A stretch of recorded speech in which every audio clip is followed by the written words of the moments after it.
Okay, here we go. Okay, so what we've done so far is we've developed the demand curve. We've developed the supply curve, and this is just a repeat of that. I think the numbers have changed. Required reserves are 10%. The required reserve ratio is 10%, so the Federal Reserve has it set at 10%. In this case, I think the Caucasian Central Bank. Anybody know the Caucasian movie reference? When I use Caucasia? It's the terminal, isn't it? Yeah. My favorite fictional country. Now, if I was, I don't know, I should have probably used Star Wars references, like, planet references like Tatooine Central Bank or something, but I used Caucasia. So here we have total demand deposits, average daily balance is at 498. We have the reserve requirement at 10%, and that gives us our required reserves, right? That right there is our required reserves. So we want to label our graph down here, the federal funds rate, reserves, and the intercept is 9.5 because we're adding 49.8, right? 10% of 498 is 49.8, so we're adding, I'll put a decimal place here, right? We're adding 49.8 to this negative 43.3, right? Y'all see that? So 49.8, again, from 0.1 times 498 billion, that gives us 49.8. We're going to add the 49.8 to this value right here, right? And that gives us this value here. It gives us this value in between these red lines. Everybody see that? So that 49.8 minus 40.3 is 9.5. Okay.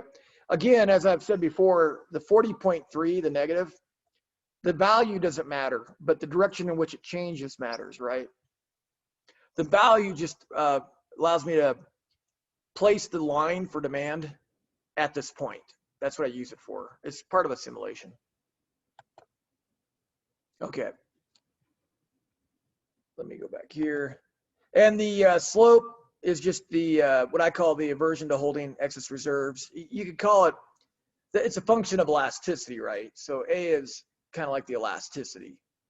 But elasticity is a percent change over a percent change, where A is just a change over a change. So that right there is the slope, right? So that's this line here, right? The target is 2.5, right? So the Fed wants the federal funds rate at 2.5%. That's the target it has announced, right? So it announces this. The Fed has some control over the demand curve, right? And the reason why I said it has some control over the demand curve, because it can change the reserve requirement ratio. See that?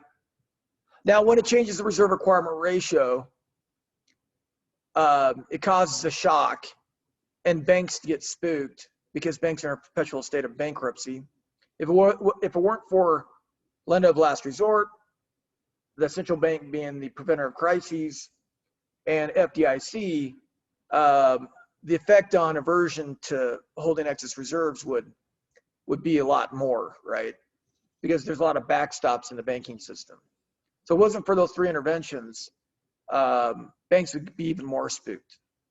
So you can think of S as how much the banking system is spooked by a change in the reserve requirement ratio. So for those reasons, as I've mentioned before, the Fed doesn't change the reserve requirement ratio. It kind of sets it and leaves it. It's not a tool that it alters. I don't think it's altered it since the early 1990s. So it's pretty set in stone, right? And that makes A and S less volatile, right?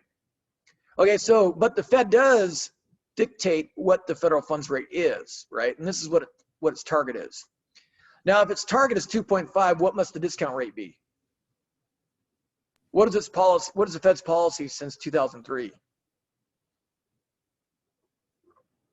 100 basis points above the federal funds rate target, right? Or 1 percentage point 1 percentage point above the target. You all see that? So what did you say that number was? Is that the discount rate? The discount rate is the non-binding price ceiling in case demand for reserves pops out to here somewhere, Okay. right? And intersects this horizontal section. So it's a non-binding price ceiling.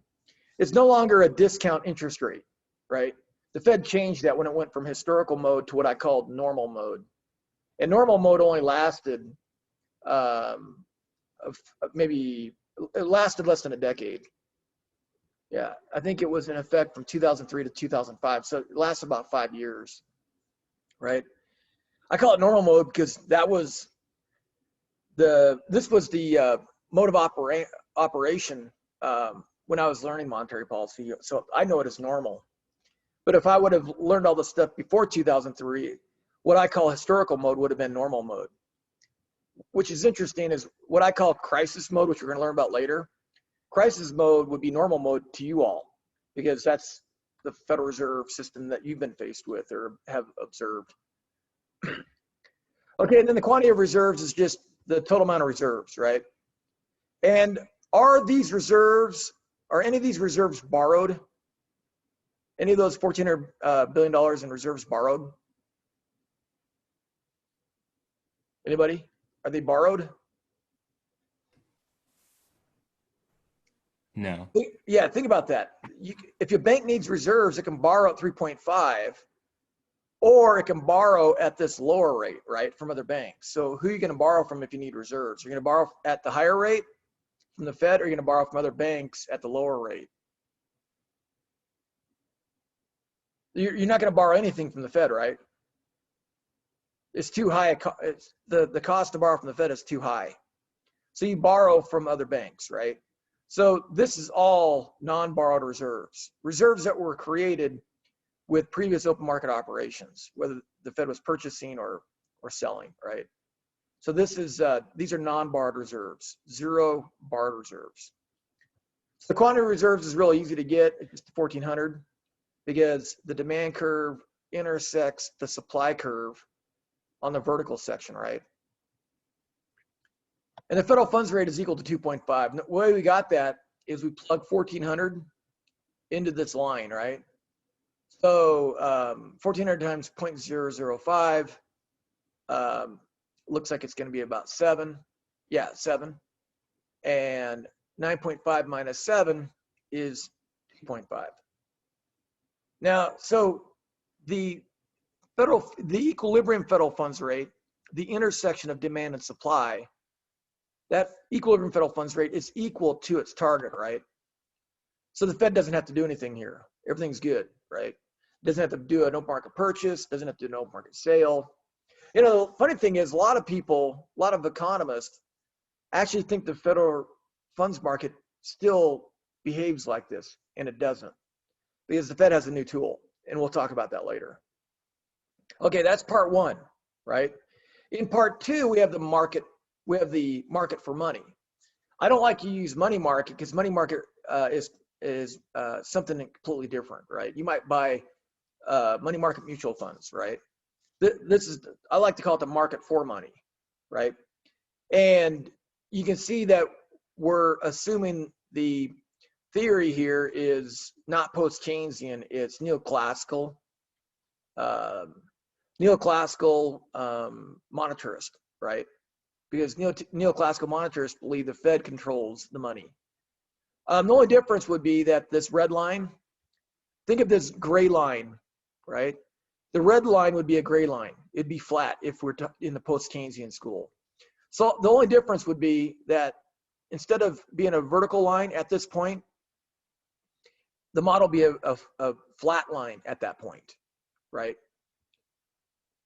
In reality, you know, I don't think it really matters much in terms of the effects of monetary policy, right? Whether this line is flat or vertical. The point is that the Federal Reserve is either setting the quantity of money or the Fed through monetary policy, through open market operations, or it's setting interest rates, right?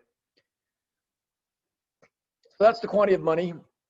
That's the quantity of, you can think of this as the prime nominal interest rate, which is usually about 3 percentage points higher than the federal funds rate. So the equilibrium quantity of money here is easy because it's known to be this value in a given day, right?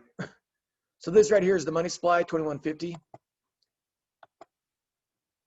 right? That's the equilibrium quantity of money set by the Fed, if you will,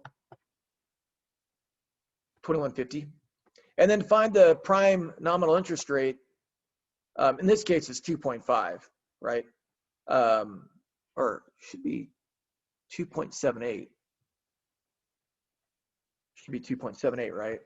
I got a bit of an error there.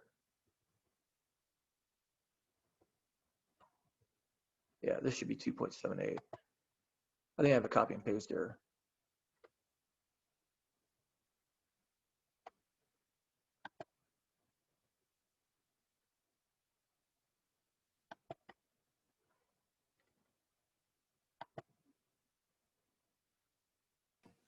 How do you get the 2.78 again? You plug it into the demand curve, the demand for money equation. Okay. Yeah. So this is the quantity of money, right? And you just plug that into the money demand equation. And the money demand equation is up here. So 2150 times 0.0055, and you subtract that product from 14.605, and it should be 2.78. Okay. So you're just taking this value here, and you're plugging it into that equation for the demand for M1. So this is the demand for M1 right here. Okay. And this is the money supply. Again, this is a neoclassical monetarist theory here, right? Based on monetarist or neoclassical theory. Okay. And I think this was accurate. I think it did a pretty good job of modeling reality before the financial crisis. Okay, and then we have the aggregate demand, aggregate supply model, right? So we have the short and aggregate supply. So this is a Keynesian aggregate demand, aggregate supply model. So this is the short and aggregate supply curve, right? Right here's the short and aggregate supply curve. The long run aggregate supply curve is perfectly inelastic. The short and aggregate supply curve is perfectly elastic because in the short run, prices and wages are sticky. Okay. And then this is the inflation rate, and this is real GDP. And the demand equation, aggregate demand is in a little bit, right? It's shifted in a little bit. And we got to find this equilibrium. I give it to you right here, right? I give you the equilibrium value. But you can find it by taking this part of the supply curve and setting it equal to that part of the aggregate demand curve, right? And then solving for y, and you get 20.35. You don't have to do that. Whoa, that number's wrong. Boy, I got some errors on this one. This should be 20.35.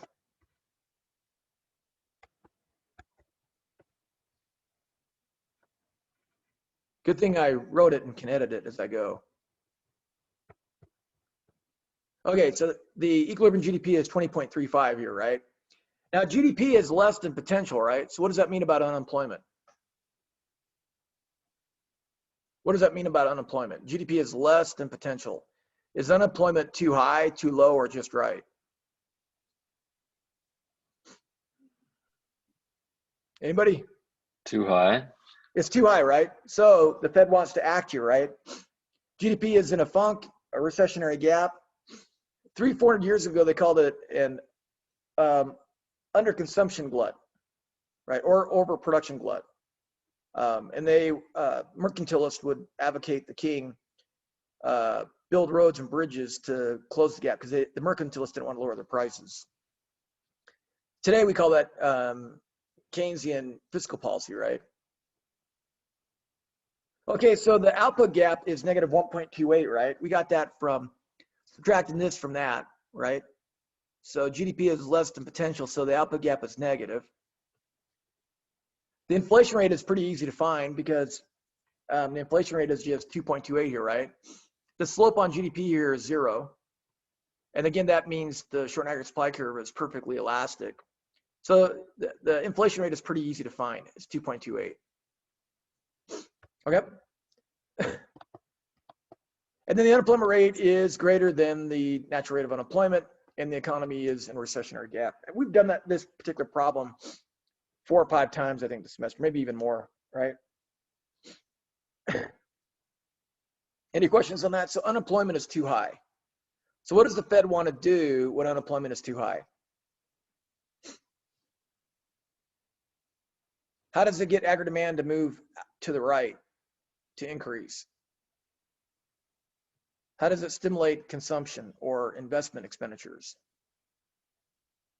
Why would people want to buy a new car or buy a new house or a business to expand its factory, build a new factory? What would cause it to do that?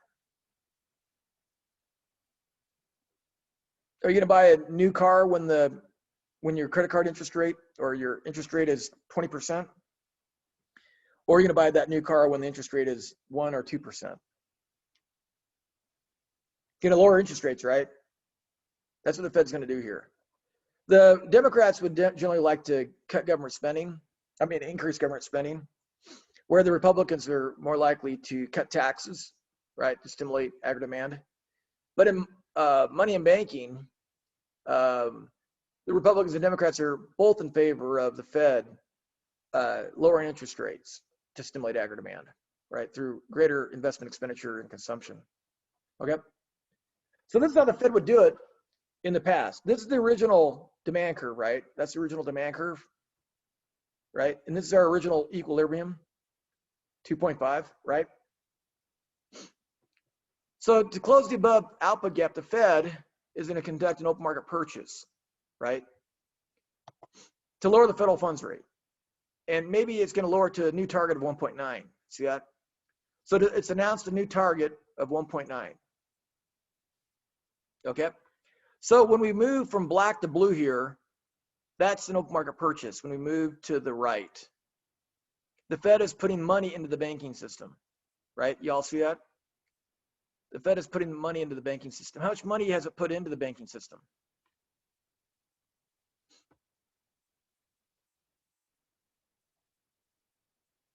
So $120 billion here. So this is the size of the open market purchase. So we add 120 to 1400, we get 1520. Y'all see that? And that moves the supply curve from black to blue, right? Any questions on that? Now, the Fed is lowering the target federal funds rate to 1.9. So what is it doing to the discount rate? It was 3.5. What is it going to be now? Do y'all see it? It was 3.5. Now it's just below 2 at 1.9, right? Or I think this is 2.9. Yeah, 2.9. Just under 3, right? So just under 3. So the Fed used to just move the reserve supply curve to the right, and then it'd lower the supply curve, right? So it issues a new dictate that the federal funds rate will, or the discount rate would be 2.9, right? And it just increases the quantity of reserves by purchasing treasury securities from banks, okay? So the new supply curve has a height of 2.9 and the target interest rate of 1.9. You all see that? So the federal funds rate is equal to its target. Now, this is not as simple as it is. I mean, this is an oversimplification of what really happens, right? When the Fed announces a new target, you're going to think demand bounces around, right? Reserves change, right? Banks are changing their lending practices. So you got reserves oscillating back and forth. You got demand kind of bouncing around, right? So it's not this clean in reality, right? It's not this clean in reality. So when the Fed lowers the target to 1.9, it's not going to do one single open market purchase. It's going to do probably a bunch of open market purchases and a bunch of open market sales, right? Because the demand curve is kind of bouncing around, and reserves that are beyond its control are going to be bouncing around, right?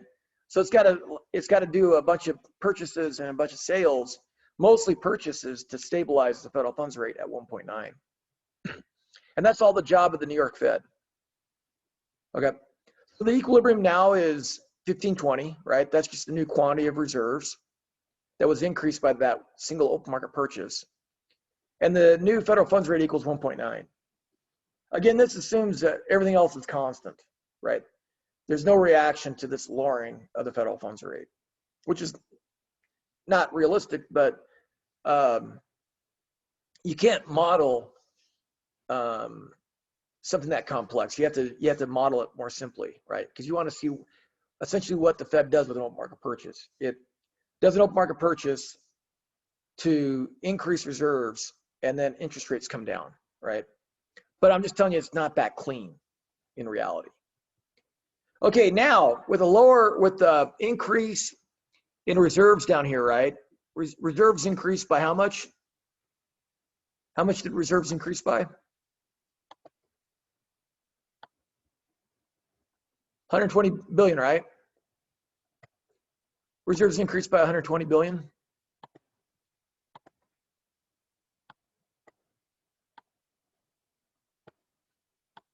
Okay, it's important to remember that.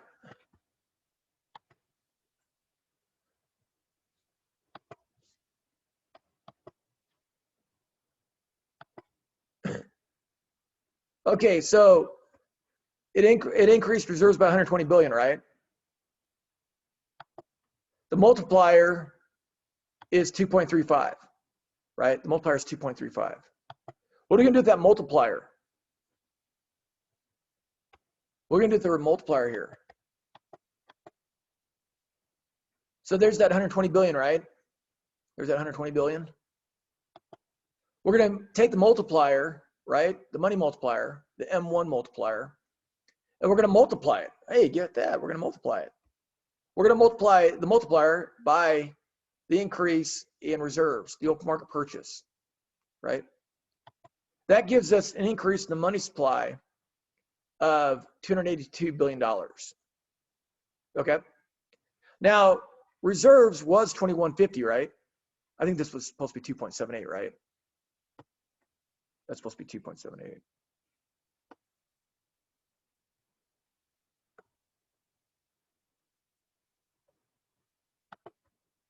It was that was a typo.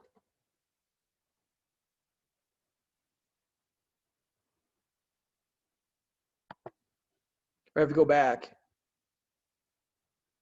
2.78, right? So that was 2.78. 2150, 2.78. The Fed does its open market purchase of $120 billion. We multiply that open market purchase, the size of the purchase, by the multiplier 2.35. And we get the money supply increases by 282 billion, right? So this product here is 282. Now we got to add that 282, right, to the 2150, right? The 282 plus 2150 is this 2432. So that's how the Fed pushes, that's how the Fed pushes the money supply to the left, right? That's how the Fed pushes the money supply to the left, right? So not only does the Fed increase the M1, right, but there's additional bank lending that increases M1. So 120 of this was the increase in reserves, right? The rest of it was increased bank lending. Okay, so you can think of that as the Fed increasing the quantity of money. The Fed knows what the multiplier is. They've estimated it, and they know how many treasury securities they've purchased from banks. So they have a pretty good idea of how much the money supply is going to increase by, right? And that's going to pull down interest rates, right?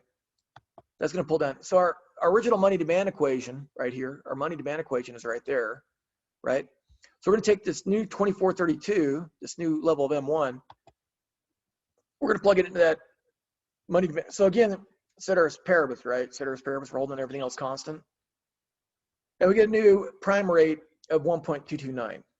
So the prime rate is now lower, right? So with the lower interest rates, what happens?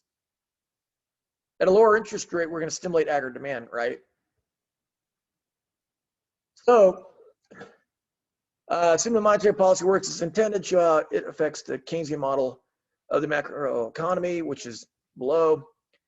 If inflation expectations are constant, the real rate of interest falls by 1.551, right? So how do we get that 1.551? Right here. You got that difference. So if we hold inflation and expectations constant, this being the nominal rate of interest, right? If we hold inflation expectations constant, this drop in the nominal interest rate is the drop in the real rate of interest, right? Because remember what the Fischer equation said. The nominal rate of interest is equal to the real rate of interest plus inflation expectations. So at the moment this happens, we're assuming that inflation expectations is constant. So if the nominal rate of interest drops, the real rate of interest drops by the same amount. Y'all see that? They move together because we're holding this constant, ceteris paribus, is our assumption, right? So this difference right here ends up being this difference in the real rate of interest, 1.551, right? And so with the real rate of interest falling, what happens to the aggregate demand equation? This increases investment expenditure, right? And increases exports. We have more money is floating around in the United States, more money is kind of floating around in the world in general, right? Our money becomes relatively less valuable. The prices of our exports drop. And so this is a boost to exports if we hold everything else constant. Again, holding all else constant in the world economy is an unrealistic assumption. I think you could say that at the least. So I think you could think of this as at the moment these things happen, right? At the moment this open market purchase occurs. That increases aggregate demand. And again, the assumption is, assuming the monetary policy works as intended, right? You want that demand curve to come back to the equilibrium here, right? Or where the short and aggregate supply curve and the short and aggregate supply curve meet, right? That's what you want the new aggregate demand curve to be, right there, right? Unemployment was too high before the open market purchase. Now unemployment is just right, right? Now unemployment is just right. So this is the blue equation here. This side of the blue equation is right there. So this is the aggregate demand. This right here is the short and aggregate supply. You solve for that. You solve that for y, and you get. Well, all you really have to do is plug 2150, right? You plug 2150. Man, I get these numbers are wrong down here. This is my copy and error mistake. Crap. Let me go back.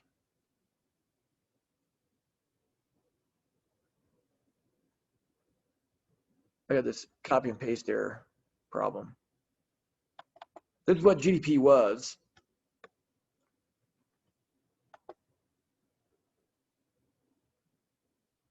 And so that number goes here.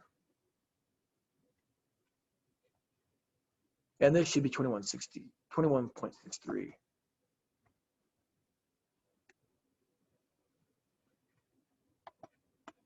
Okay. Editing on the fly here. Let me erase this over here.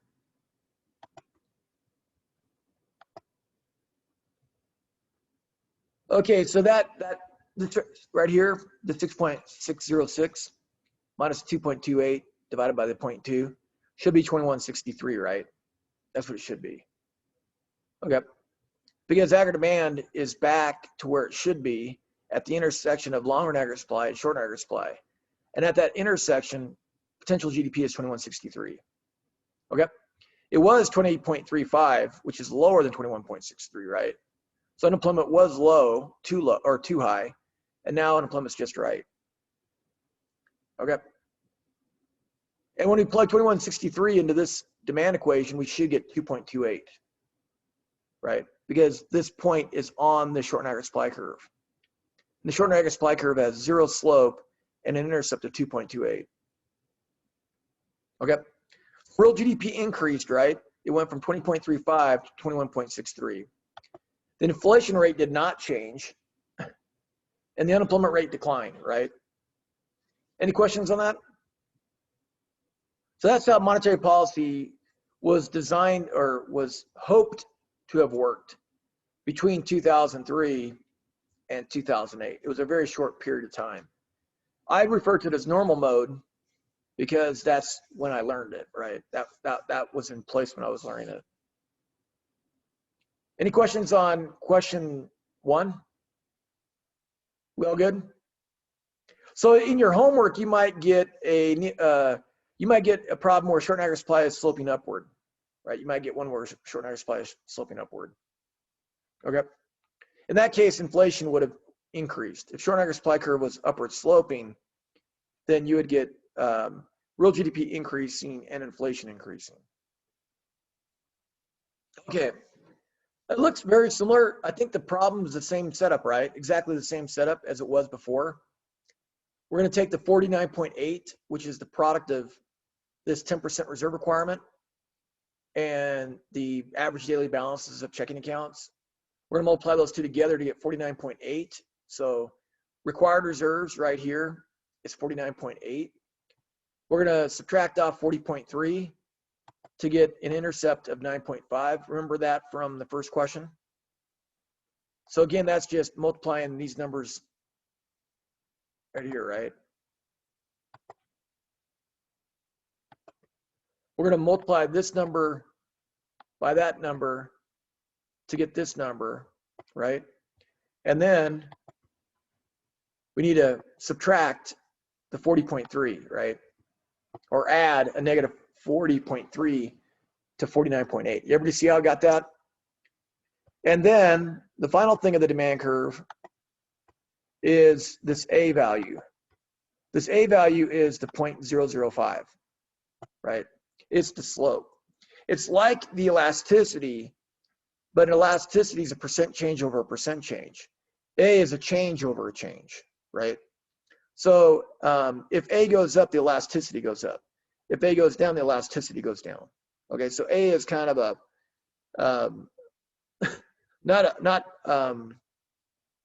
it's not the elasticity, but it goes up and down with elasticity of reserves. Okay, so nobody should have any trouble with this equation, hopefully, right? We're just setting the demand curve, the initial demand curve. Okay, and then the total reserves in the banking system is 1,400, right? The horizontal section of the supply curve is 3.5. This right here is the discount rate. It's a non-binding price ceiling.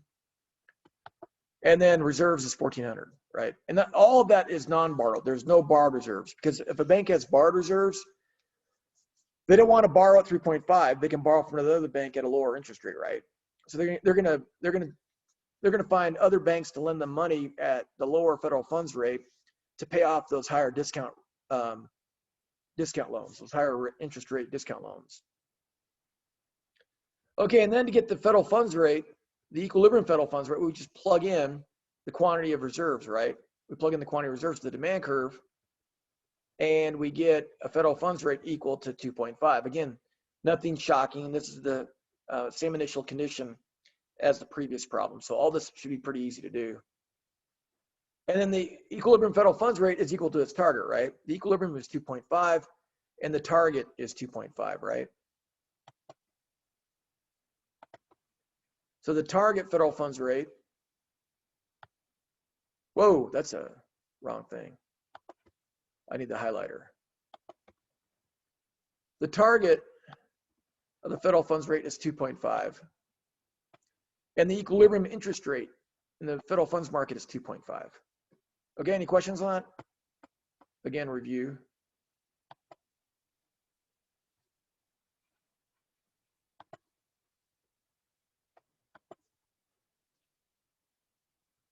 Okay, I think we had the same market for money, right? We label the vertical axis the prime interest rate and the quantity of money. That downward sloping line is the money demand. The upward sloping line is money supply, and it's equal to 2150, right? The money supply is what it is.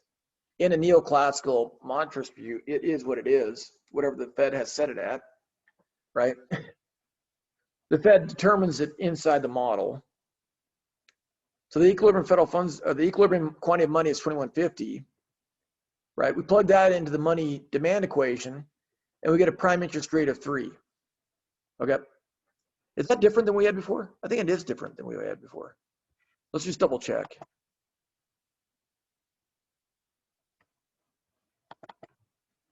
I thought the problem was going to be essentially the same thing, but maybe not.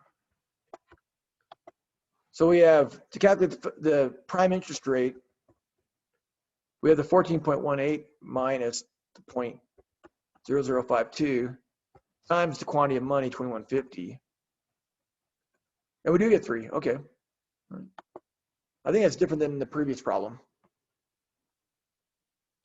So not too difficult there, I don't think, right? So that's the prime interest rate. Okay, in this situation, this is the neoclassical model, right? This is the neoclassical model. So what you may have to do in the homework is you may have to do the situation where we're in the inflationary gap. So in the tutorial, you're doing the open market purchase because we're in a recessionary gap. In the homework, I think you're doing the inflationary gap, right? Where you have to do the open market sale. Okay, so unemployment is, we know that unemployment is what? Is unemployment too low or too high here? Or just right? Isn't it greater than? It's greater than the natural rate, so you would say unemployment is too high. Right, unemployment is too high because GDP is going to be less than potential, right? So we're in a recessionary gap, right? The long run aggregate supply curve, 21. I think that number is a little different than the previous question. And then that's the supply curve. Notice the slope is no longer 0, right? So in this model, we're allowing prices to be a little more flexible in the short run. We're allowing wages and prices to be a little more flexible. And that right there is the demand curve. This side's the demand curve, right? I give you the value right here, right? I give you that value, but you can calculate it by doing this. And you should get 20.833. And I don't have a typo here, right?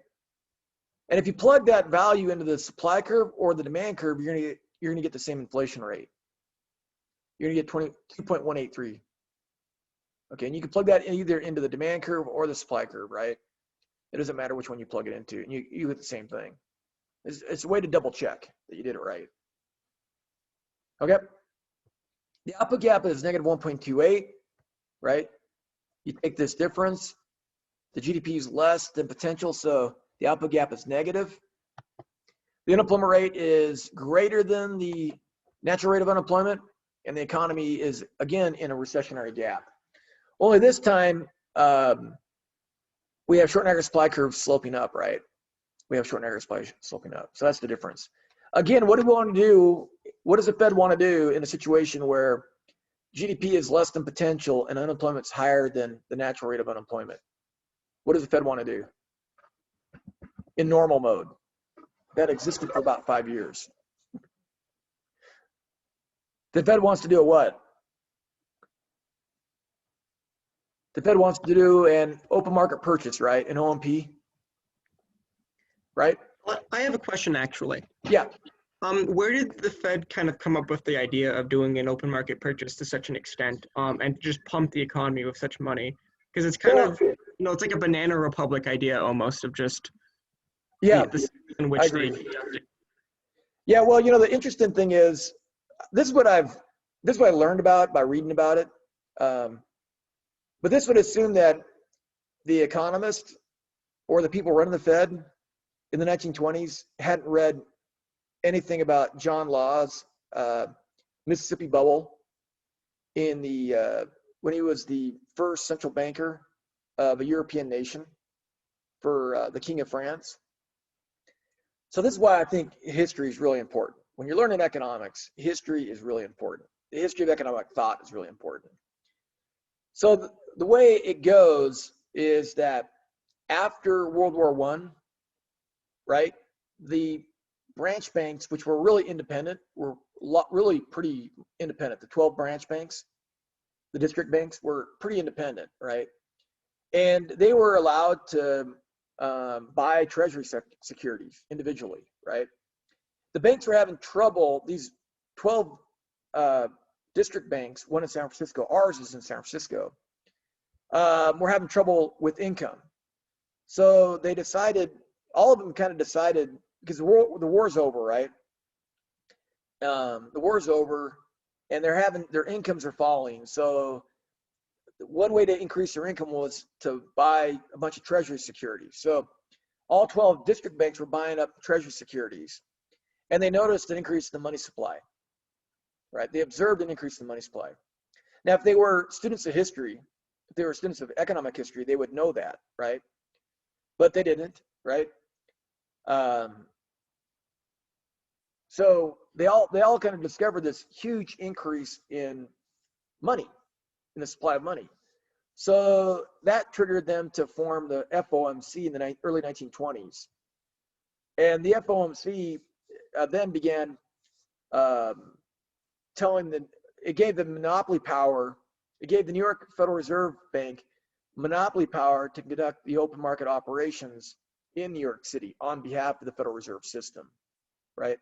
So it was decentralized, this purchasing of treasuries and selling of treasuries to the member banks, right? San Francisco would buy and sell treasuries from its member banks, which included banks in Utah, right?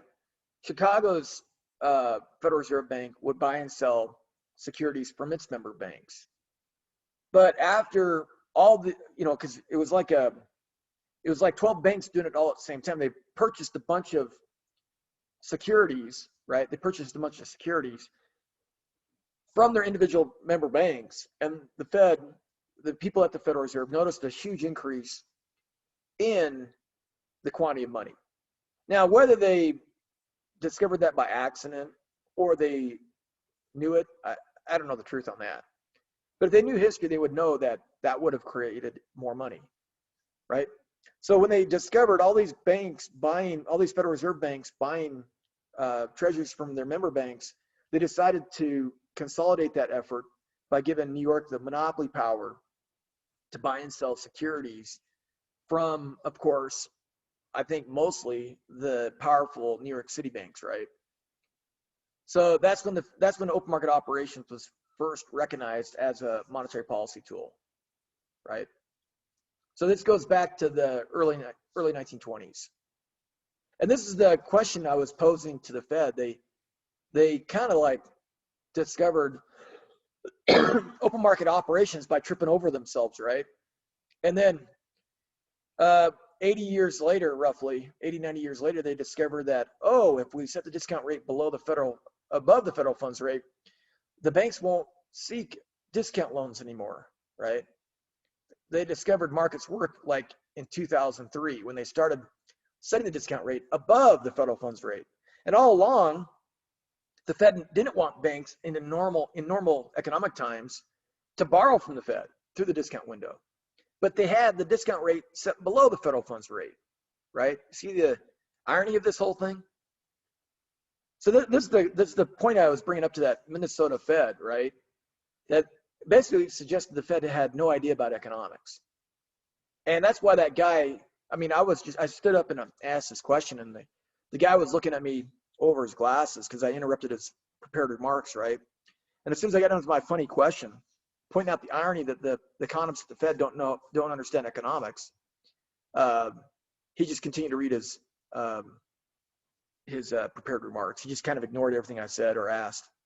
And at the president's party that night, Friday night is usually the time when all the economists go to the president's suite and drink beers that are in a bathtub filled with ice in the president's suite. And we have beers and economist party, which means they talk about economics in an unfiltered way amongst themselves. There's nobody to offend, so the more beers they drink, the more, if you weren't an economist, the more you'd be offended by the straight talk of economists. But nobody gets in a fight. Nobody argues. Nobody cancels each other out. We just disagree with people, right? We just agree to disagree. That's what I love about economics, is we can agree to disagree without being canceled. Yeah, so the long story short, Justin, is that the Fed just kind of discovered this by accident. right, in the 1920s, after World War I was over. So that's all the Fed is doing. The New York Fed is buying purchasing these securities from probably mostly New York banks, right, to push the federal funds rate back up to a new level, or push it down to a new level, right? So this model, the Fed's going to do an open market purchase, which increases reserves, right, and lowers the federal funds rate. And again, we're assuming the open market purchase is $120 billion, right? So when we add the $120 billion to the 1,400, we get 1,520, right? So the new supply curve starts with this vertical line here at 1,520, right? And then the new discount rate is going to be, again, 2.9, right? 100 basis points more than the target. So the new discount rate is 2.9, right? 2.9. There we go. So the supply curve shifts to the right and down at the same time, because the Fed issues two dictates. One, to purchase $120 billion in reserves, and two, a lower price ceiling, which the Fed still calls a discount rate, right? And it's not a discount, right? The higher interest rate is not a discount. It's just the leftover of it's a remnant of the Fed not understanding economics, which is really funny. When we think of the Fed, we think of economics. You guys really see the irony here? Do you see the irony I was pointing out in Minneapolis when I was a young hothead? I wasn't a young hothead. I was more of a young, sarcastic guy that never went along with mainstream thinking. I never went along with it, which explains why mainstream thinking lasted from about the time I got my PhD, about 3 years later. So it lasted about 3 years, right? I just always presume BS. Whenever somebody says something, the first thing I presume is BS. I don't buy it. Okay, now we got to find the federal funds rate, the equilibrium federal funds rate. So we plug that in that initial demand curve, and we get 1.9. So the federal funds rate is now equal to its target, right? The federal funds rate in equilibrium is equal to the target. So that's how the Fed conducted open market, conducted monetary policy between 2003 and 2008. The end of 2008, almost 2009. Okay, so again, the open market purchase was $120 billion, right? It was $120 billion. What effect is this gonna have? We know that it reduces the federal funds interest rate. What is it gonna do to the prime interest rate? So in the market for money, the multiplier again is 2.35, right? The open market purchase is $120 billion, right? So we multiply the multiplier by the increase in reserves, the size of the open market purchase, and we get the money supply increasing by $282, that product, right? Which gives a new money supply of $24.32. That's just the $21.50 plus the increase in M1 through increased reserves and increased bank lending, right? Banks can lend more money, and money's created as more money is lent out, right? So that's money creation through bank lending. And then you plug the 2150, right, into that original money demand equation, which was that. So you plug that new quantity of money, that new quantity of M1 into the M1 demand equation, and you get a new nominal equilibrium interest rate of 1.534. So again, if the Fischer effect holds, right? If the Fischer effect holds, wow, those are thick lines. If the Fischer effect holds, and the Fischer effect again was what? I equal the real rate of interest, the nominal rate of interest equals the real rate of interest plus expected inflation.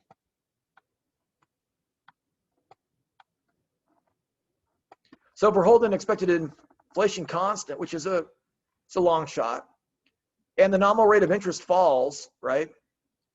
The real rate of interest is going to fall by the same amount. So if the real rate of interest falls, investment expenditures increase, right?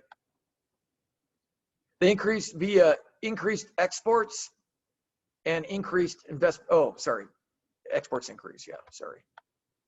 exports increase. Also, consumption is going to increase too, right? So with consumption, investment, expenditures, and exports all increasing due to the real rate of interest falling, it's going to stimulate aggregate demand, right? And that's what happened here, right? So assuming monetary policy works as intended, right? We're in the neoclassical model of the macroeconomy. We're going from black to red. If it works as intended, then the demand curve will intersect short run aggregate supply and long run aggregate supply simultaneously, right? And GDP will return to 113, right? The real rate of interest falls by 1.466. Again, if you remember, that was this decrease here, right? It was the 1.534 minus 3, right? That increases investment expenditures and increases exports and increases consumption. Those three things increase aggregate demand to this new red equation. See that? To the new red equation, which is graphed right here, right? So then you got to find the new level of GDP. Well, the new level of GDP is going to be the 22.113, right?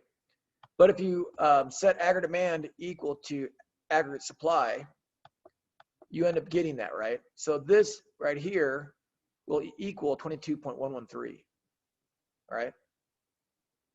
But you've got to know that this red line is passing through the intersection of long run aggregate supply and short aggregate supply.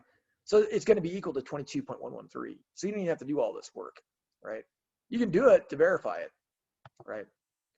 And then you got to find the new inflation rate, right? The new inflation rate is, you can plug this value into the old short aggregate supply curve or the new aggregate demand curve. Either way, you're going to get 2.311. Real GDP increased, but inflation increased as well, right? But maybe that inflation is okay because the unemployment rate declined, right?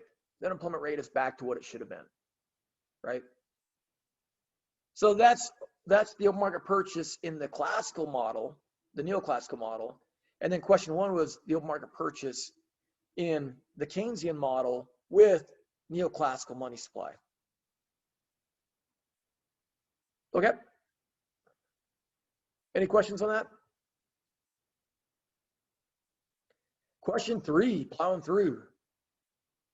Okay, so again, it looks like everything's the same as it was before, right? The intercept's 9.5 because 49.8 minus 40.3 is 9.5. The slope is still 0.005, so nothing's changed here, right?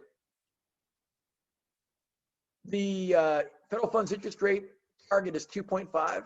That means the discount rate must be 3.5 because it's 100 basis points higher than the target. The quantity reserves is again $1,400 billion or 1.4 trillion, right? Borrowed reserves is 0, right? Because you can borrow from other, if you're a bank needing reserves, you can borrow from other banks at 2.5, or you can borrow from the Fed at 3.5. Who do you want to borrow from? You're going to want to borrow from other banks, right? If no other banks had any reserves to lend you, then you'd have to go to the Fed at 3.5, right? But as soon as you make that loan, right, to meet your reserve requirement, what are you going to do the next day? You're going to be looking for loans from other banks to pay off that higher interest rate loan from the Fed, right? That's why borrowed reserves is 0. And then the federal funds rate equals its target because the equilibrium is 2.5 and the target is 2.5, right? That's the target right there. See that? So this is the same setup as before. Okay. The market for money looks similar, right? We plug the 2150 into the money demand equation, see that? And we get the prime interest rate of 2.550. So money demand is, I guess, bouncing around from question 1 to question 2 to question 3, right? So it's, hopefully this isn't too much.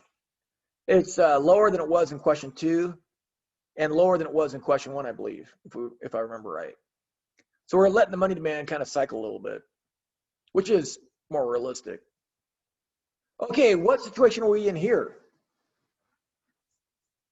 What situation are we in here? We have a what? What do we have here? We have an inflationary gap or recessionary gap. Is GDP more than what it should be? Inflationary. Yeah, it's an inflationary gap, right? Unemployment is too high or too low? Too Is low? Unemployment is lower than the natural rate of unemployment. So unemployment is low. It's too low. Now, for me, unemployment can't get too low. I think unemployment being low is awesome. People at the Fed don't think that. People at the Fed think that leads to inflation. Well, to me, that's a little short-sighted. In a global economy, an open global economy with trade, when unemployment is really, really low, I don't think wages really go up that much.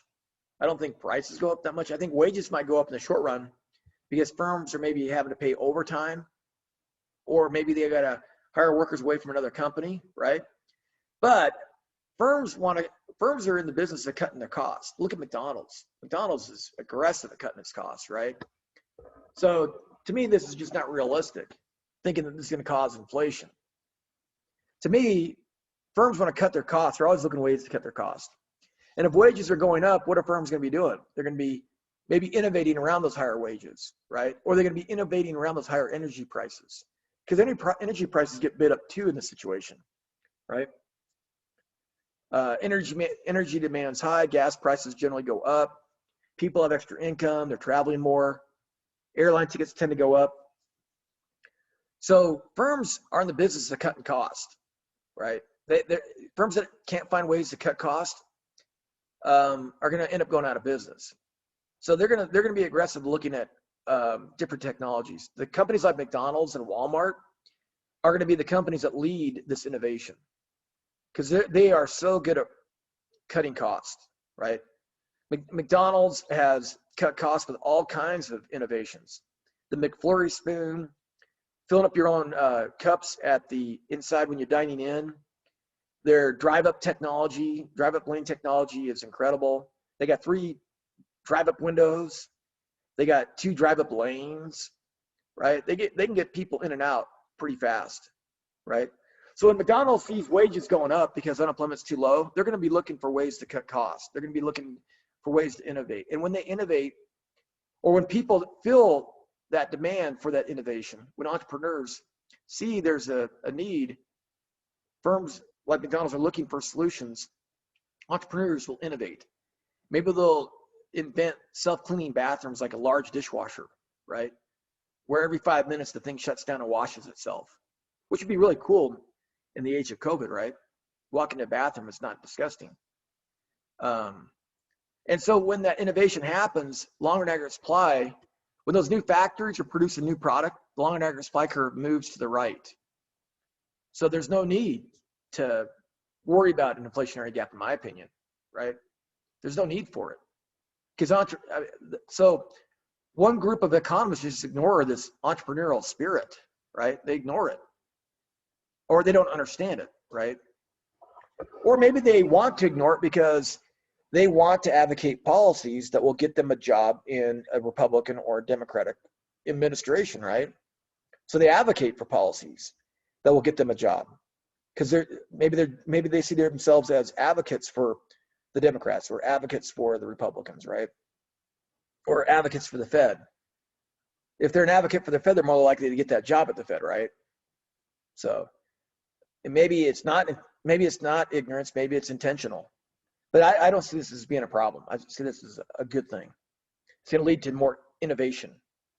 And when long and aggregate supply catches up, right, when it moves out here to this black dot, guess what? The unemployment rate is back to the natural rate. You don't have to worry about AI and robots replacing workers of the world. You don't have to worry about it, because as that innovation goes, as that innovation occurs, right, as the automation occurs, because the unemployment rate is too low, the natural rate of unemployment just naturally returns to the unemployment rate just naturally returns to its natural level. So there's really nothing to worry about in terms of robots and AI, right? I just don't see it as a problem. I see robots and AI as being huge cost cutters. And when you cut cost, that means supply is moving to the right, increasing. Okay, so the inflation rate is 2183, and we found that by plugging that in the short and aggregate supply curve up here, right? Again, we could have plugged it into the aggregate demand curve. The unemployment rate is less than the natural rate of unemployment, and the economy is in an inflationary gap, and I think that's the best place to be. I don't think the economy should be on long and aggregate supply. I think the economy should be always out here, beyond the long and aggregate supply curve, right? Because that's what drives innovation. That's what drives innovation. But you have to have flexible prices for that innovation to be driven. Okay, so in this situation, unemployment, so in mainstream thinking, right, nothing wrong with that, especially if you want to get a job at the Fed, or you want to get a job as an economic advisor to a Republican senator or a Democratic senator, right? If you're in this camp, I'm not, but if you're in this camp, it's more lucrative to be in the camp, by the way, right? It's more lucrative to be in the camp because the Wall Street banks are looking for people in the camp, in this line of thinking. If you don't agree with this being a problem, you're probably more Austrian than you thought, right? And if you are, then you need to keep that to yourself if you want a job with a congressperson, a senator, the president, the Treasury, the Federal Reserve, or an investment bank. You probably want to keep that to yourself. Keep those views hidden, right? Because you have to be able to advocate for this, right? And what are you going to be advocating here? You're going to be advocating for an open market sale, right? An open market sale means quantity of reserves are going to fall because banks are doing what? The Fed is selling treasuries to banks. So banks are giving money, reserves, to the Fed in exchange for treasuries, right? Why does the Fed have the treasuries? Well, the Fed has the treasuries because it had purchased them previously, right? The Fed doesn't create the treasuries. The Fed just happens to own them because it had purchased them from banks previously. The Treasury is the one that auctions and issues them, right? But the Fed has them because they previously purchased them. So the Fed can purchase those securities from banks, or it can sell those treasuries to banks. And here the Fed is selling the treasuries to banks. So banks have to give up their reserves, their cash, to the Fed to get those securities, right? Those treasuries, right? So the Fed is pulling money out of the banking system, right? And that raises the federal funds rate. It wants to raise it to 3.1 here. So this is the new target here, right? 3.1 is the new target. So this open market sale, assume it's $120 billion, right? You take the 1,400, what reserves were, and you subtract off 120, you get 1,280. You see that? So this is what the quantity reserves was before the open market sale. The banks have given the Fed $120 billion in reserves, so the quantity reserves drops to 1,280, right? And that causes the federal funds rate to rise. So the new horizontal section of the supply curve is the discount rate of 4.1. 4.1, why? Because the discount rate is 1 percentage point higher than the target, okay? So you have the new federal funds rate, right? You have the new federal funds rate and the new discount rate. The new federal funds rate is 3.1, the discount rate is 4.1. And the quantity of reserves at the equilibrium is 1,280, right? If I plug 1,280 into my reserves demand equation, I get 3.1. So the equilibrium federal funds rate, 3.1, is equal to the target of 3.1. Y'all see that? Now with the quantity of money in the banking system and the quantity of reserves declining by 120, what's going to happen to M1?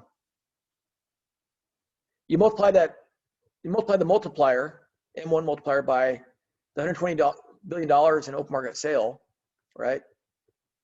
And the money supply decreases this time, decreases by 282. So there's much less bank lending. So there's fewer reserves, and fewer reserves lead to less bank lending, right? So M1 collapses. And it was 2150 here, right? It was 2150. It falls by 282, right? You see that? It falls by 282. Okay, and that pushes the nominal rate of interest up, right? That's going to push the nominal rate of interest up. So we got to bring in that old money demand equation, right? We got to plug in this new 1868. And we get a prime interest rate, nominal prime interest rate of 4.101. Okay, going back to our Fischer equation, one thing you should know from this class is the Fischer equation, right? The Fischer effect. That's supposed to be an equal sign. If we hold expectations of inflation expectations constant, right? If we hold that constant and the nominal rate of interest rises, the real rate of interest is going to rise by the same exact amount, right? And that's going to lead to less investment, right? And fewer exports and less consumption. Okay. So how does that affect our model? All right, we want to affect this model, right? I don't want to do anything to the model. I want things to go, man. I think low unemployment's awesome. I think firms are going to innovate around the higher wages and higher energy prices. I mean, if energy prices are allowed to, I mean, think about this. If energy prices go up, right? If energy prices are allowed to go up, doesn't that make it more likely that somebody will invent cleaner technologies, right? More efficient technologies? So if energy prices are allowed to go up in the situation, this is my critique of the model. If you're pro-environment, you don't want the Fed to intervene. Why? Because when the Fed intervenes, it brings those energy prices back down. There's no reason to become more energy efficient, right? So the level of technology in terms of energy production doesn't change, right? We don't get any more efficient. If the Fed steps in and tamps aggregate demand back down, right, there's no incentive to create cleaner burning fuels or more efficient fuels or more efficient energy production systems, right? There's no incentive for that. So if you're really opposed to global warming, you should be opposed to the Fed intervening in this situation. Because what's going to happen here is with energy prices going up in this situation, firms are going to be looking for alternatives, right? They're going to be looking for alternatives. They're going to look to improve how they use energy, right? So to me, this leads to more global warming, right? To me, it does, because it doesn't alter the technology. You need that pressure on those energy prices to go up to trigger innovation. That's where the innovation comes from. Firms want to cut costs, right? And if energy prices are going up, they're going to cut their energy costs somehow, some way, and new technologies will be developed. Also, you don't need to worry about higher wages because firms will innovate around the higher wages by adopting all kinds of new technologies. And when those new technologies, whether they're energy or labor-saving technologies, are in place, the longer and aggregate supply curve will shift to the right.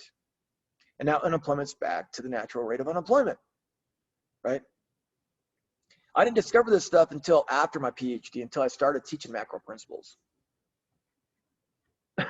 I teach in macro principles, teaching mainstream macroeconomic thinking, and then relaxing all these assumptions and questioning it. See, questioning is important. Question is when you learn, when you question the authorities, when you question the status quo. The status quo, the narrative of the government, is a conservative approach. The progressive approach is to question authority. That was what the hippie movement of the 1960s was all about, questioning authority. And today we have, if you question authority, your tweets get banned, or they get marked with a misinformation label. It's really scary. It's really scary. Or you get censored, outright get censored. When you're a Twitter user that is asking questions and questioning the authorities, and Twitter locks your account out, that's a form of censorship. And if you're in favor of censorship, you have a lot in common with the Nazis, because that's what the Nazis did. They burned books. They censored speech. If you didn't go along with Nazi narrative, you were essentially banned, right? So I'm not in favor of censoring people. I'm not in favor of canceling people. I'm not in favor of punishing people for questioning authority. That was what the hippie movement was all about. I think the hippie movement was more libertarian than Marxist. And I think a lot of people think of the hippie movement as more Marxist than libertarian, but I actually think it's more libertarian. It's a fine line between libertarianism, extreme libertarianism like anarcho-capitalism, and communism.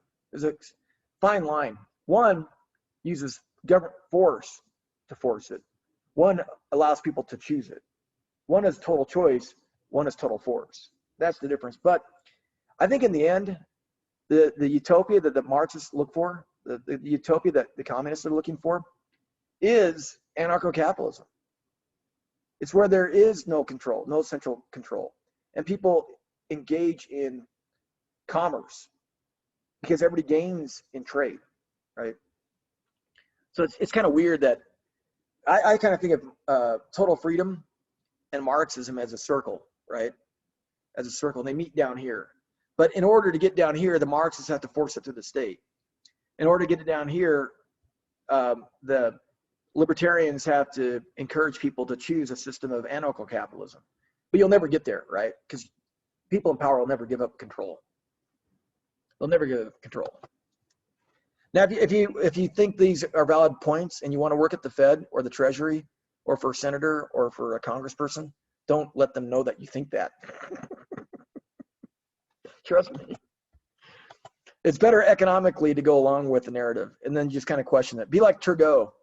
Turgot was my favorite economist because he was questioning the king's control, tyranny of the economy. At the same time, he was advocating for free market, laissez-faire policies. So that's why Turgot is one of my favorite economists, because he's working with the king, working for the king, and he had to promote liberty and libertarian principles in a way that wouldn't get him beheaded or fired from his, cushy government job. Okay, I'm very optimistic. People don't think I am, but I'm very optimistic. Some people think I'm too cynical, but I'm not. I'm actually not. I'm cynical in the short run, but optimistic in the long run. Okay, so this reduction in the real rate of interest decreases investment expenditures, which I think is bad, decreases exports, as long as they're not malinvestments. And this decreases aggregate demand. It prevents the innovation that would have occurred. It prevents the energy efficiency gains that would have occurred.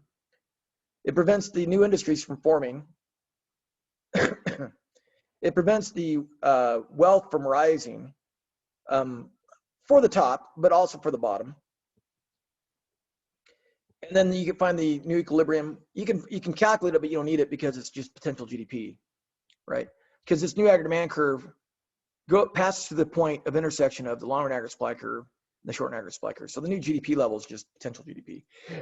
Because remember, monetary policy is working as intended, right? The mainstream sort of view. And you got to find the new inflation rate, right? So you plug that in either the old short-run aggregate supply curve or the new aggregate demand curve, and you get 2.0553. Real GDP decreased, inflation decreased, and the unemployment rate increased. But another long-run cost is the innovation that would have occurred, the energy efficiencies that would have been achieved aren't observed. They are not realized. So if you're really concerned about the pollution of the planet and environmental quality, I think you'd want that innovation that's going to come. I mean, if you look at energy over the long run, if you look at, say 200-300 years ago in America, the number one fuel source was wood. And so what did the colonists do? The colonists chopped down all the trees on the eastern seaboard. And I didn't learn this until I moved to North Carolina, when a economist friend of mine, colleague of mine, a professor at the school I was working at, told me about it. But when wood was the #1 fuel source, the whole eastern seaboard was deforested. Can you imagine driving Interstate 95 or Interstate 78 and not seeing a tree?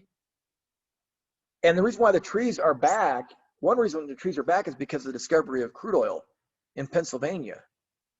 So people started using crude oil instead of trees, right?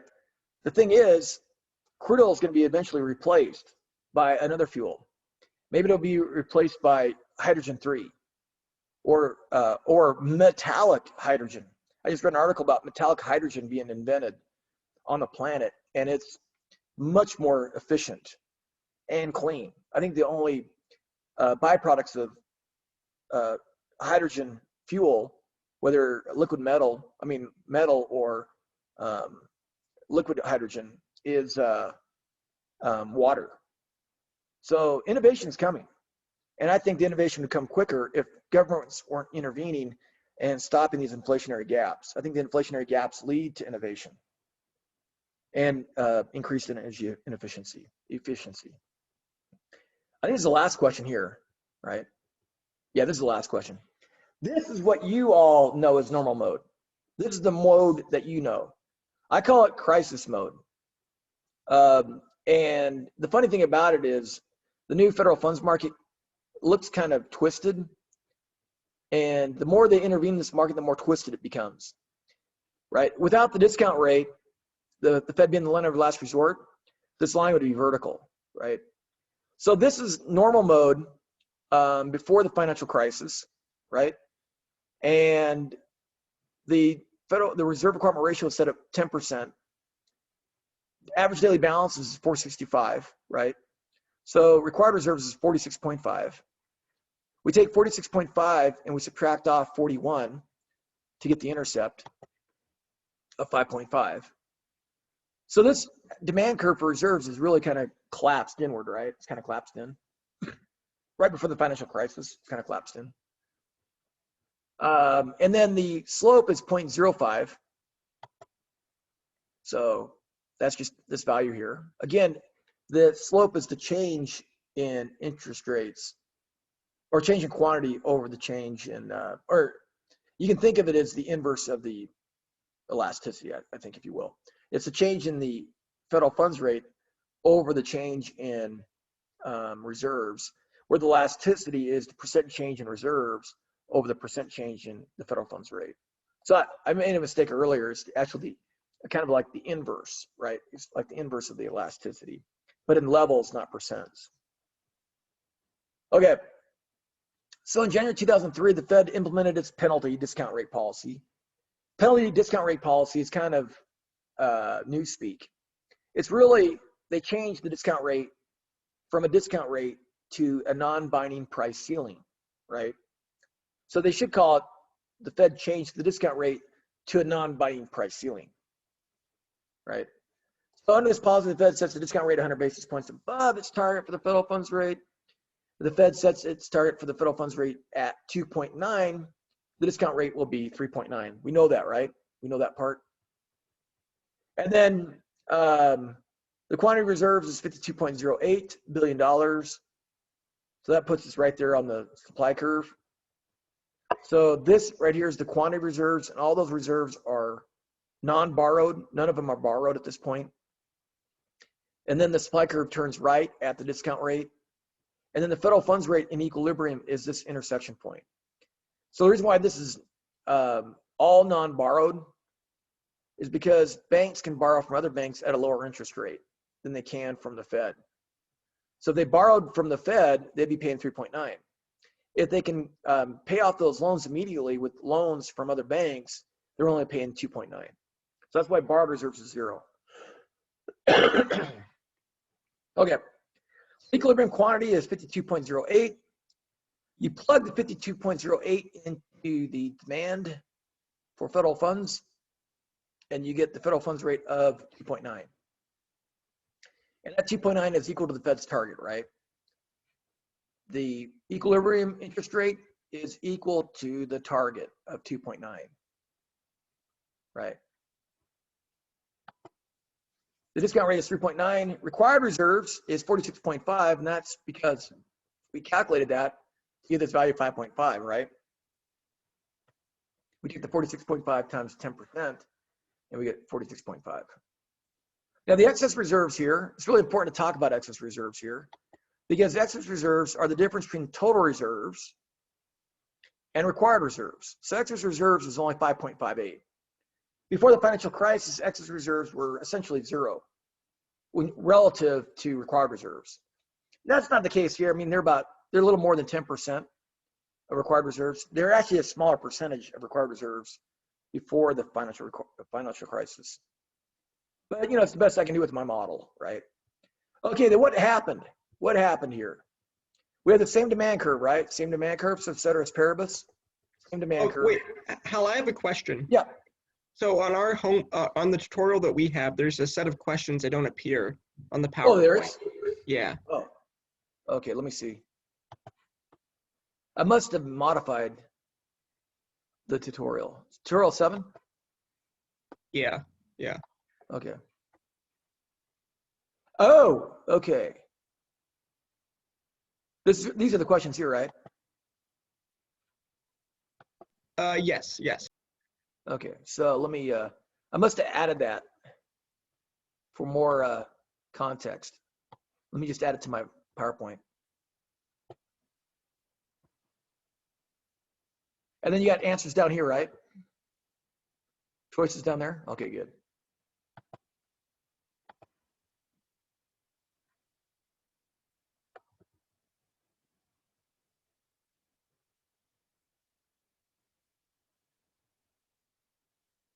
Okay, I gotta.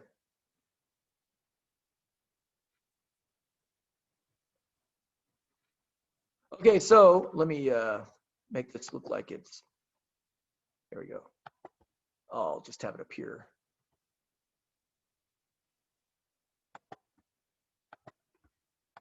Okay, so let me see if I can get a text boxed.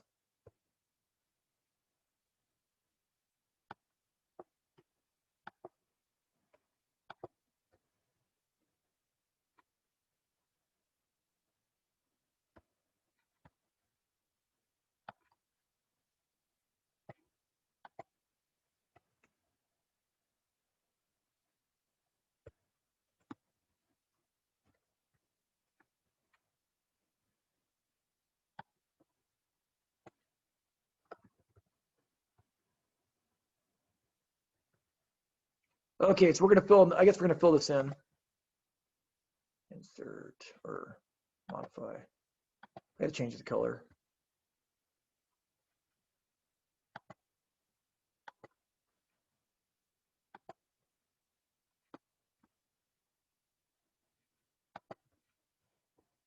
There we go.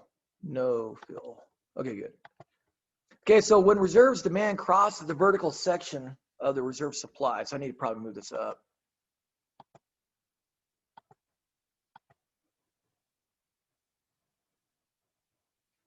So when reserves demand crosses the vertical section of supply at this point here, right? So the vertical section of supply is this line here, right? And that's demand. So it's crossing the vertical section. We can say normal mode, right? That's normal mode.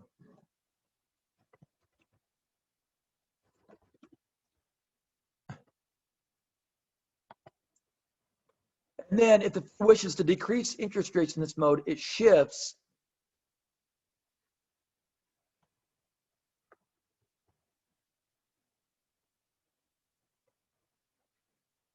if it wants to decrease interest rates, right? It wants to move this dot down the demand curve. It's got to move the supply curve to the right, right?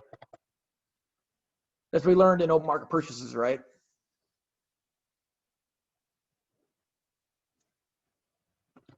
Is the answer at the bottom reserve, is the choice reserves supply choice at the bottom of your question, Justin? Yes. Okay.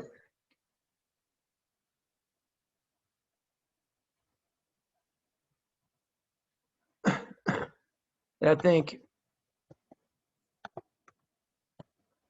This right here is going to be an open market purchase.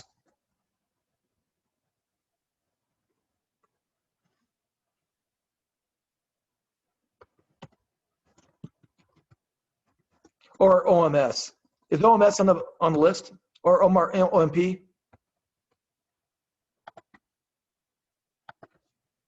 It has it spelled out, actually. Oh, it does? Okay. So open market purchase.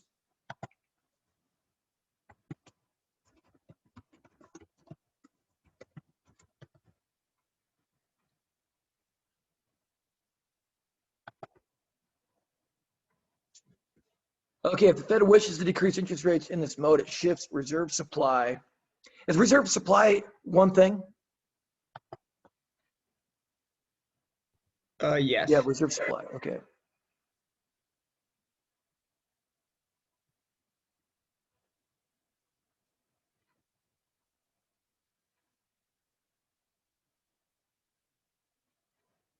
Okay, I got to figure out what I put in here.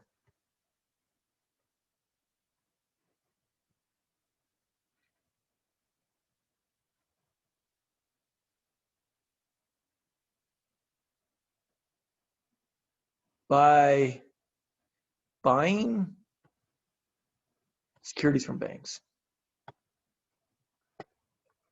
So I think this one goes here. By buying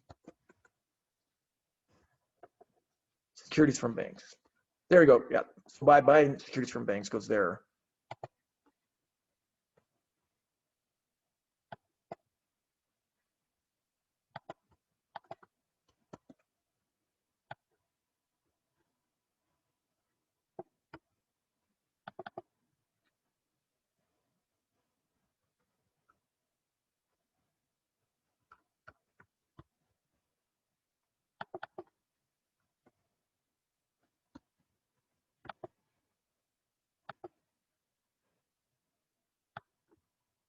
Now we got to figure out, so that's reserves, supply. So this one's reserve, it shifts reserve supply. And this is doing so, it's called an open market purchase.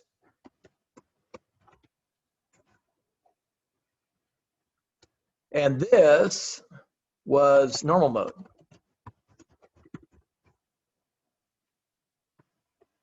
Now I got to figure out what this is. It shifts reserve supply to the right. Rightward. There it is, rightward.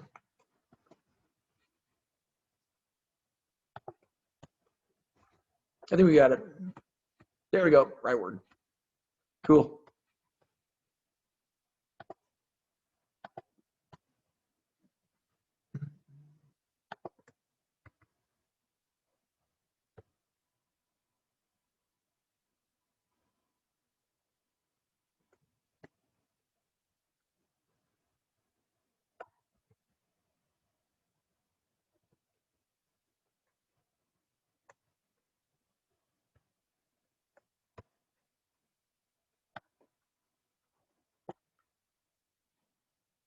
Crap.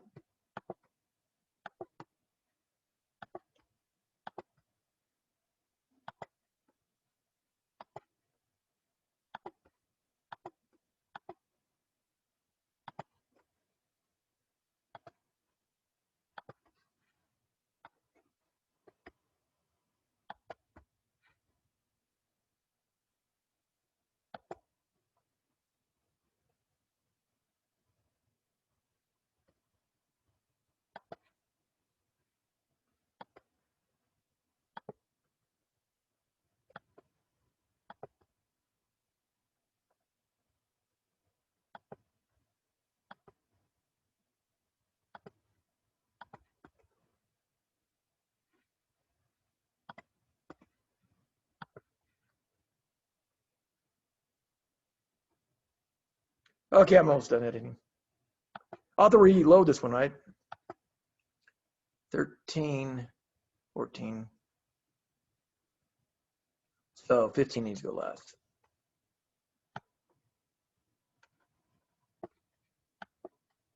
I hate laptop mice.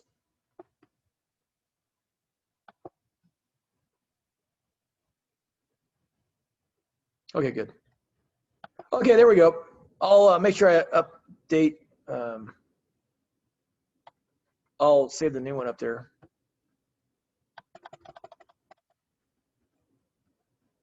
Okay, there we go.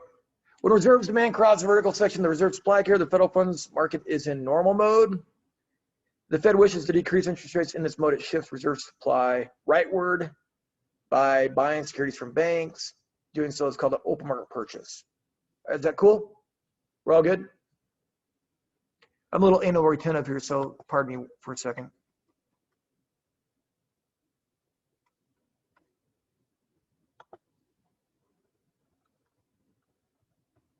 There we go. That looks good. Okay, so in late November 2008, what did the Federal Reserve do? It started buying $600 billion in mortgage-backed securities, right? It was not allowed to do this before October of 2008. The Fed was allowed to buy mortgage-backed securities. It previously was only able to buy securities from treasuries from banks. Now it's able to buy mortgage-backed securities from investment banks and banks, right? So the Federal Reserve was able to save Goldman Sachs by buying their mortgage-backed securities from them, or just buying mortgage-backed securities in general, right? Which it artificially increases demand for mortgage-backed security, which drives their price up, which means the shorts aren't going to be as bad as they could have been, right? The shorts they sold to the guys like Michael Burry aren't going to be as bad as they could have been. So it saved Goldman Sachs and the other investment banks on Wall Street. It allowed one to fail, but it saved the rest of them. Okay, so assuming that 25% of these securities from banks were purchased by the Fed during the first week of December, the size of that purchase would be 150, right? 600 billion times 25% is 150, right? I got that. I got this by multiplying 600 times 25%. Okay, so that would increase the quantity reserves by $150 billion, right? So the quantity reserves was 52.08, right? Now it's what? So I add the 150 to the 52.08, I get 202.05, right? That's weird. It should be 202.8.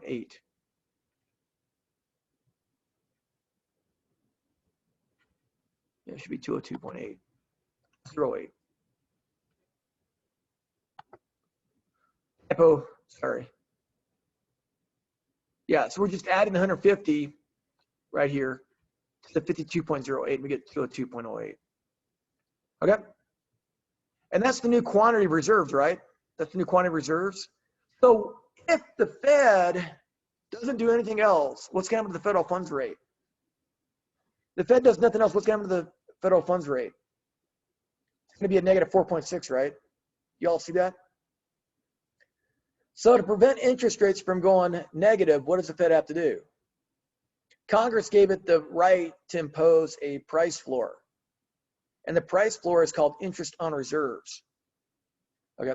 Now this is below the Fed's target. The target was 2.9, right? And negative 4.6 is way below its target, right? The discount rate is 3.9. Required reserves. Why is required reserve still 46.5? Why is required reserve still 46.5? If you go back to the first part of the question, right here, has demand deposits changed? We're holding that constant, right? And the required reserves ratio is 10%. We're holding that constant. So ceteris paribus, required reserves is still 46.5, right? If you notice, if you look at the data here, and we have time, we'll show it, or maybe we could show it on Wednesday. Excess reserves skyrocketed. Excess reserves skyrocketed to about $3 trillion when all this quantitative easing and when the Fed was buying bonds directly from banks, directly from Treasury, buying mortgage-backed securities. Excess reserves ballooned to 3 trillion. In this model, excess reserves increases dramatically, right? So what the Fed does is it's going to end up creating a massive amount of excess reserves, right? But it doesn't want the federal funds rate to be negative, so it needs another tool. So this tool was initially enacted by Congress in 2006, but it wasn't supposed to go into effect until October 2011. Now, TARP, or the Emergency Economic Stabilization Act, Can you go back for a second? Yeah. Thanks. Do you just need the numbers for your tutorial, Dimitri? Yeah, sorry, my computer got freezing for a second. I have to, yeah, I just need the last number. Okay. Thanks. You know how to get that number, right? I didn't hear because I was restarting my Zoom really quick. Yeah, the 202.08 is the total reserves. Uh-huh. And 46.5 is required. So that difference. Oh, so okay. Yeah. You do 202 minus 46.5, correct? Yeah. Because 202 is total reserves and 46.5 is required reserves, and the rest is excess. Mm-hmm. Thank you. Okay. So in 2006, Congress passes a law that allows the Fed to pay interest on reserves, right? It's not supposed to take effect until 2011. As part of the TARP bailout of the investment banks and banks in general, the Congress moved the implementation date up to 2008, right? So notice what happens to the demand curve. What's happening to the demand curve here? It's kinked, right? We're going to assume now that this rate was a lot lower than 2.9. In the model, we're going to assume something different than reality. So it was actually down to near zero, right? It was down near zero.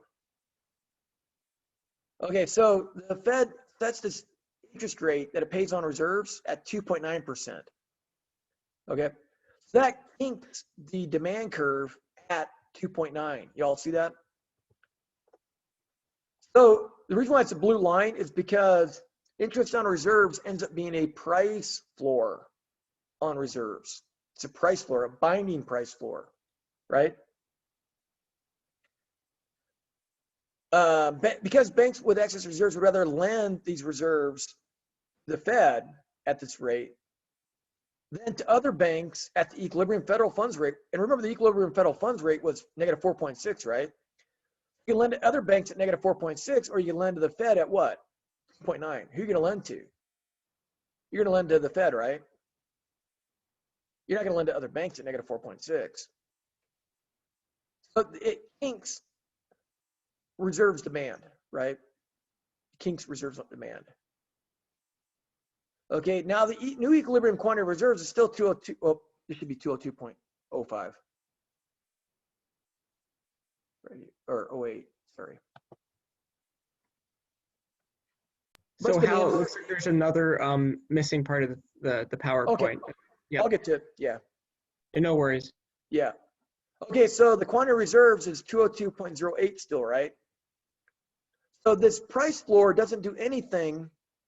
The price floor doesn't do anything to the quantity of reserves. It is what it is. But the equilibrium federal funds rate is now equal to the interest rate on reserves. You all see that? And this is where the post-Keynesian model kicks in. Now the Fed has flattened the money supply curve, in my opinion. It's now just an interest rate setter, right? Which is equal to the federal funds rate target, right? So the IOR, the interest on reserves, the federal funds rate equilibrium, and the target interest rate are all equal to each other, right? Required reserves are still 46.5 because we haven't done anything with demand deposits, right? Demand deposits are still 465 times 10%, you get 46.5. So excess reserves is 155.8, but it's actually more than that because this right here, right? This point to this point, this part of the blue line is excess reserves, right? Let's see. Yeah. So you can actually think of this right here as the unemployed reserves. I actually call these unemployed reserves now because it's like a minimum wage, a binding minimum wage. A binding minimum wage can create unemployment, right? A binding price floor in the federal funds market can cause unemployed reserves. So I actually refer to them as unemployed reserves. Okay, when the horizontal section of reserves demand crosses the vertical section, right, which it is here. So the horizontal section of demand, right, the horizontal section, the blue section, crosses the vertical section of supply. I call that crisis mode, right? And we're still in crisis mode. If the Fed wishes to decrease the interest rate in this mode, it shifts reserves demand and supply. It just shifts them together, right? Shifts them together downward by lowering interest on reserves and the discount rate, right? But literally just, if it wants to lower rates, it literally says the discount rate is now 3 and the interest on reserves is now 2, and the whole thing shifts downward. The whole model shifts downward. Except for this black line, the blue and the red just move downward. And this point will move, this point of intersection will move in, right? So the Fed wants to lower the discount, the federal funds rate to 0. It will just simply set the federal funds rate to 0.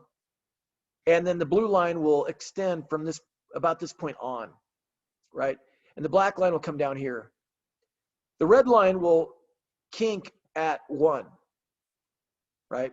So it can literally just dictate that these two lines, the blue line and the red line, are lower, right? That's all it does. And you know, if you really kind of look at it, it kind of looks like a swastika. Looks like a swastika. You know, if you read, if you ignore the fact that the Nazis were, and if you ignore all the anti-Semitic and killing Christians and critics of the regime and Jewish people, all the millions of people they killed. If you look at their economic policies, as you go down their economic policies, you go, well, that's Republican, that's Democrat, Republican, Democrat, Republican, Democrat. It's kind of interesting, right? The propaganda, the Nazi propaganda, actually was inspired by Woodrow Wilson's propaganda machine. Oh, And the or not, but like what I read, like another reason why Nazis didn't hate Jews, because they put Jews into the top of the band, just thought they're not going to do well, but they actually did well for them. That's why I hate them too. yeah. Well, I think the historical hatred of Jewish people comes from what 2,000-year-old Jewish people taught people of the present, right? The 2,000-year-old Jewish people, 3,000-year-old Jewish people taught their descendants to not covet their neighbor's boat, covet their neighbor's house, covet their neighbor's dog, covet their neighbor's flat screen, right? So on average, Jewish people aren't coveting, which means on average, Jewish people aren't consuming and going into debt. And the 2 or 3,000-year-old Jewish people also taught their descendants that they should sow, right? Instead of eating all the corn and having a big party, or eating all the potatoes in the movie The Martian, when he's stuck on Mars and he has to plant those potatoes, what did Matt Damon's character do? He sowed the potatoes, right? He could have had a great party and gained a lot of weight and died 30 days later, right? By eating all the potatoes and just having a good old time. But what did he do? He ate a few of the potatoes, but he planted most of them. And then in 6 months, he had a crop of even more potatoes. So sowing seeds is a metaphor, in my opinion, for investment, right? So if you look at the typical Christian person, and then you look at the typical Jewish family, and you compare the two, economically, what does a Christian believe? Well, the second coming is around the corner, right? When Jesus died, Christians at that time thought his second coming was right around the corner, right? In the 11th century, Christian people thought Jesus' second coming is around the corner, right? So all throughout history since Jesus' death, What have Christians thought? Well, Jesus is coming. And when you think Jesus is coming, when the Messiah is coming and is going to put the end to history, put the end to scarcity, create the Garden of Eden on earth in the millennium, what are you thinking? You don't need to save. But then you have Jewish people whose Messiah hasn't even come yet, right? Their Messiah hasn't come yet. And so Jewish people have been taught by their ancestors to save and not consume. So which families, which groups of people are going to be wealthier on average? I would say Jewish families are going to be on average more wealthy. And so if you're one of the unlucky people who aren't as wealthy, what are you going to attribute that to? Maybe you're going to attribute that to them cheating, right? So maybe this is why Jewish people fled Russia into Victorian London, slum London, to escape the slaughter that was going on in Russia, right? They were being slaughtered in Russia, right? At the same time, Irish people were flooding in from Ireland because they're escaping the potato famine, right? So they're all converging on London, right? But there was anti-Semitic movements in London before that, and there were anti-Semitic movements in places like Italy before that. Why? Because perhaps they learned lessons of their ancestors to not consume because they're not coveting, they're saving and investing, right? And so if you're a person who's not as wealthy as a Jewish family, you're going to attribute that to something else. Maybe they're cheating, right? Maybe they're cheating, and that's why the Nazis were so hostile, I think, to the Jewish people. They needed every Marxist movement, whether it's Yugoslavia in the 1990s, where the Marxists changed their name to socialist and divided the three ethnic groups up and divided them against each other to create that 20 years war that I think finally ended this year. It's the same method over and over and over. The National Socialists of Germany, the Nazis, needed to divide to conquer, right? So the key to conquering with a tyranny is to divide and conquer, right? So they divided the Jewish people along religious lines, right? And it's not unlike what happened in when the communists fell in Yugoslavia. I shared this video on YouTube, or not on YouTube, on Twitter. But in Yugoslavia, the same thing happened. The Marxists who lost control when the Soviet Union fell wanted to regain power. So what they did, they divided the three ethnic groups in Yugoslavia: the Albanians, the Serbians, and the Bosnians, right? They divided them along ethnic lines. And before that, all these groups of people were probably getting along pretty well, probably a little intermarrying a little bit, right? Friends. But after that, and you can see that in the United States today, right? You can see that in the United States today, where families are divided along politics. Everything's political, right? Why is that? Because they have to divide and conquer, right? So it's the same playbook. It's just reused over and over and over, right? So I think that's the class, right? And I'm 4 minutes over. Dang it. We had a nice long vacation, though, right? That was it, right? So at the beginning, sorry, I had a problem with this computer today. I wasn't from the beginning of the class. What's the plan for? I have the video recorded. No, I know that, but what's the plan for Wednesday? What's that? What are we gonna do on Wednesday? Homework? On Wednesday, we can just get together and do homework and whatnot. Oh, sounds good. Homework and maybe do discussion questions. So that's all I was going to do on Wednesday. Okay, so we're just gonna finish pretty much the rest of number 7 on Wednesday, right? Discussion question and Yeah, we could do that in class. I was also going to do maybe show you a couple of really cool PowerPoint slides on this crisis mode. It won't take. oh, that's cool. Yeah. And then show you the Hayek versus the Keynesian approach over the long run. Oh yeah, that will be Then I cool. was going to show you the video Fear the Boom and the Bust, which is Hayek versus Keynes. That will be cool. So maybe we could do that after we do some questions together. Any homework questions that you might have. Yeah. Sounds good.